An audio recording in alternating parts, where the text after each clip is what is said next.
오늘도 마음의 결을 들여다보는 시간이에요. 혹시 이런 경험 있으신가요? 중요한 날이면 꼭 신호등이 빨간불만 걸린다든가 급할 때는 프린터가 고장난다든지 이럴 때 사람들은 이렇게 말하곤 하죠. 머피의 법칙이네. 그리고 어떤 사람은 반대로 기가 막히게 좋은 일이 겹치거든요. 급하게 가는데 신호등이 모두 파란 등으로 바뀌면서 이 사람이 한 번도 쉬지 않고 지나가요. 그럴 때 우리는 그건 셀리의 법칙이지 하고 웃어 넘기기도 해요. 오늘은 이 두 가지 법칙, 머피와 셀리의 법칙을 통해서 심리학이 말하는 삶의 원리를 함께 살펴보겠습니다. 우선 머피의 법칙은요, 이렇게 말씀드릴 수 있어요. 잘못될 수 있는 일은 결국 잘못된다. 1940년대에 미국 공군의 로켓 실험 현장에서 유래한 이런 표현은 실패를 미리 대비하라는 교훈을 담고 있어요. 그러나 기원에 대한 설명은 여러 회고가 있어서 세부적인 논쟁이 있기는 해요. 그럼 머피의 법칙의 심리적 배경을 좀 살펴볼게요. 왜 우리는 이런 말에 공감을 할까요? 사실 우리의 뇌는 부정적인 사건을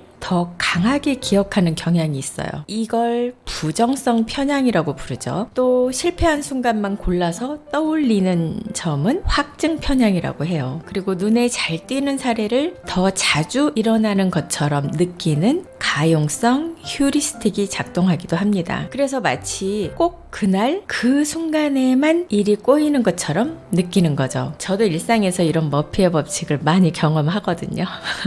그리고 두 번째, 셀리의 법칙에 대해서 살펴볼게요. 반대로 셀리의 법칙이라는 표현이 있는데요. 이 용어는 정식 학술 용어는 아니에요. 하지만 일상 속에서 유머에 가깝게 사용하기도 합니다. 잘 될 수 있는 일은 잘 된다. 이렇게 표현할 수 있어요. 머피의 법칙에 반대처럼 들리시죠? 어떤 사람에게만 행운이 따르는 것 같을 때, 혹은 예상하지 못한 우연이 좋은 결과로 이어질 때 사람들은 셀리의 법칙이라고 부르죠. 머피의 법칙과 셀리의 법칙은 전 세계 어디에서나 찾아볼 수 있어요. 불운을 강조하는 문화도 행운을 강조하는 문화도 있죠. 그만큼 우리 인간은 우연의 의미를 해석을 하면서 살아가는 존재라는 걸 보여주고 있어요. 머피의 법칙과 셀리의 법칙을 이야기하다 보면 이 법칙들이 단순히 농담이나 재미있는 말이 아니라 인간의 마음 깊은 곳에서 비롯된 성향과 연결되어 있다는 걸 알게 되죠. 먼저 공통점부터 볼까요? 사람은 누구나 나쁜 일이나 불운했던 순간을 더 선명하게 기억하는 경향이 있어요. 이것을 가리켜서 심리학에서는 부정성 편향이라고 불러요. 생존을 위해서 위험한 일을 더 강하게 기억하도록 우리 인간은 진화했기 때문이에요. 그래서 전 세계 어디서나 불운은 오래 기억된다, 이런 마음의 습관은 공통적으로 나타나고 있는 거죠. 하지만 차이점도 있어요. 그 불운과 행운을 표현하는 방식은 문화마다 다르다는 거예요. 어떤 곳에서는 속담으로, 또 어떤 곳에서는 우화나 유머로 나타나기도 하죠. 어떤 문화권에서는 불운보다는 행운과 관을 더 소중히 여기기도 해요. 그래서 머피의 법칙보다 셀리의 법칙, 즉 잘 될 수 있는 일은 잘 된다, 이렇게 생각하는 것처럼 긍정적인 표현을 더 즐겨 사용하기도 해요. 그래서 정리를 하자면 불운을 더 크게 기억하는 건 인류 공통의 심리지만 그걸 표현하는 말과 강조하는 부분은 문화마다 조금씩 다르다는 거예요. 머피의 법칙과 셀리의 법칙, 결국 같은 인간 마음의 거울이지만 어디에 초점을 맞추느냐에 따라서 문화마다 다른 이야기로 표현하게 되는 거죠. 머피의 법칙, 셀리의 법칙과 관련된 속담, 우화, 유머, 이런 부분이 뭐가 있는지 알아볼게요. 불운한 것을 표현하는 속담이에요. 하필이면 이런 표현이 되겠는데요. 일이 잘못될 때마다 꼭 더 나쁜 타이밍에 겹쳐 온다는 의미가 있어요. 그래서 머피의 법칙처럼 느껴지죠. 예를 들어서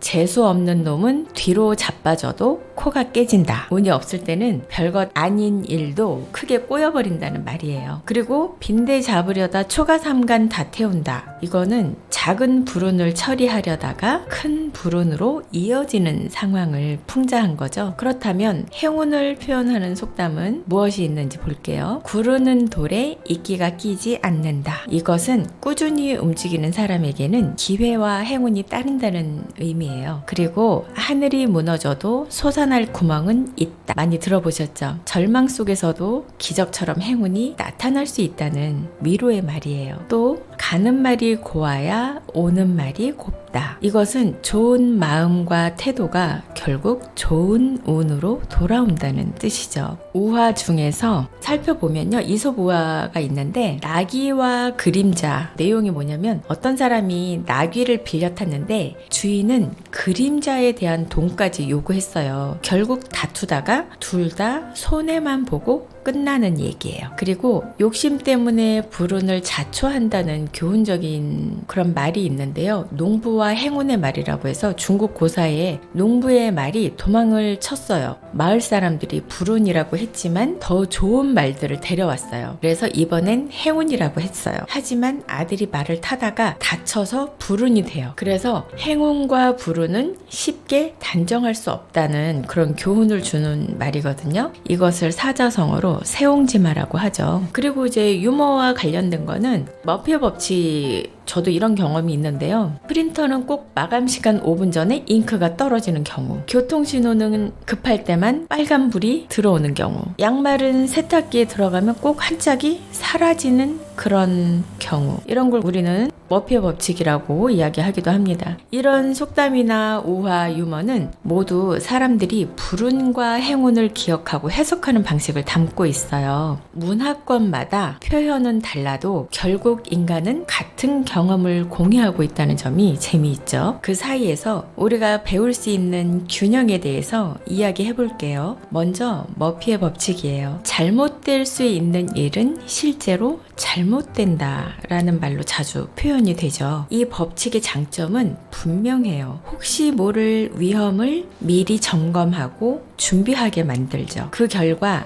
시스템의 안정성과 신뢰성을 높이는데 도움이 돼요. 실제로 나사에서도 이 관점을 활용했다고 합니다. 하지만 단점도 있어요. 우리는 실패한 순간만 더 강하게 기억하는 선택적 기억의 영향을 받아요. 그래서 실제보다 불운이 더 자주 일어나는 것처럼 느낄 수 있죠. 또 지나친 비관은 마음의 짐이 돼서 의사결정을 미루거나 불필요한 스트레스를 키우기도 하죠. 반대로 셀리의 법칙은 긍정적인 버전이에요. 모든 것이 잘 풀린다는 낙관적인 관점이죠. 이 생각은 스트레스를 줄이고 새로운 아이디어를 떠올리게 하죠. 또 때로는 도전할 용기를 주기도 해요. 하지만 이 역시 주의할 점이 있어요. 너무 낙관하다 보면 준비가 부족해질 수 있고 자신감이 지나치면 과신으로 이어질 위험이 있어요. 또 성공한 사례만 바라보게 되면 실패 사례를 무시하는 생존 편향에 빠질 수 있어요. 결국 머피와 셀리, 이 두 법칙은 모두 우리에게 중요한 깨달음을 주고 있어요. 여기에서 잊지 말아야 할 건 이 둘이 어디까지나 경험에서 나온 격언이라는 점이에요. 정밀한 데이터나 확률을 대신할 수는 없죠. 맥락을 고려하지 않고 문자 그대로 받아들이면 오히려 왜곡된 판단을 낳을 수 있어요. 따라서 중요한 건 균형이죠. 머피의 경계심으로 준비를 하고 셀리의 낙관으로 용기를 얻는 것.